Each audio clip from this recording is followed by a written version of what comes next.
Christmas சமயத்துல துவங்கும் test போட்டிய boxing டே test போட்டி அப்படின்னு சொல்லுவாங்க. இந்தியா ஆஸ்திரேலியா இடையில நடைபெறவுள்ள 4வது டெஸ்ட் போட்டி டிசம்பர் 26ஆம் தேதி பாக்ஸிங் டே டெஸ்ட் போட்டியாக ஸ்டார்ட் ஆகுது. இந்திய அணி கடைசி 2 டெஸ்ட் போட்டிகளிலுமே வென்றால் மட்டுமே உலக டெஸ்ட் சாம்பியன்ஷிப் ஃபைனலுக்கு நேரடியாகவே முன்னேற முடியும் அப்படின்றதால 4வது டெஸ்ட் இந்திய அணிக்கு மிக முக்கியமானதாக பார்க்கப்படுது. சுப்மன் கில் இன்னமுமே திருப்தி அளிக்கும் வகையில ஆஸ்திரேலிய டெஸ்ட் தொடர்ல விளையாடல.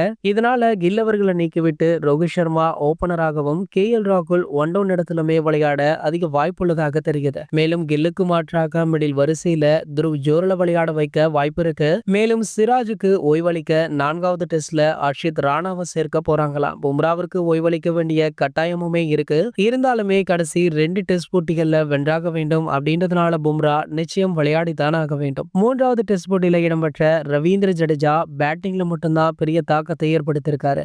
பந்து வீச்சுல பெரிய தாக்கத்தை ஏற்படுத்தல. இதனால 4வது டெஸ்ட்ல ஜடேஜாவிற்கு மாற்றாக சுந்தர விளையாட வைக்க வாய்ப்புகளுமே இருக்கு. அதிகபட்சமாக இந்த 3 மாற்றங்கள் மட்டுமே இருக்கும் அப்படின்னு சொல்லப்படுது.